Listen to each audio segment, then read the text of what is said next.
I went to see her as an undergrad and I said to her, I want to be you when I grow up. I want to do what you do. And she said, okay, go out and work for a while.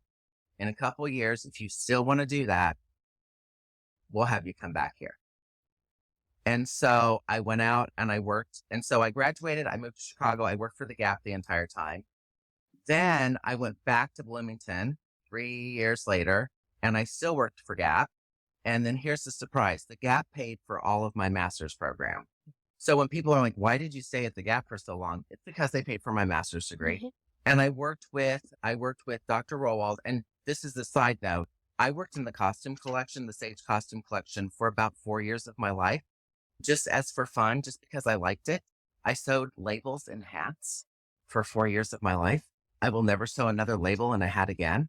And then I actually got my master's degree and I was really interested at the time I was going to school. This man had written a book by the name of Roosevelt Thomas. The book was called Beyond Race and Gender, Diversity in the Workplace.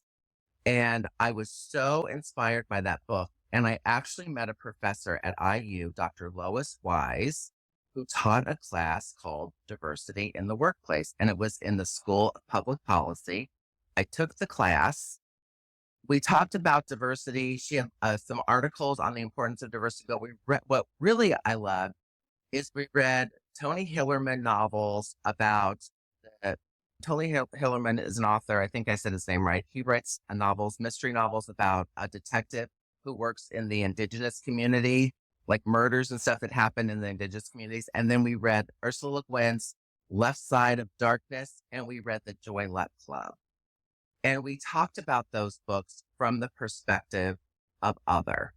And so that really got me interested in this whole concept of diversity. And for the first time in my life, I felt like I belonged somewhere. Because I'm a member of the GLBTQ community, it didn't matter.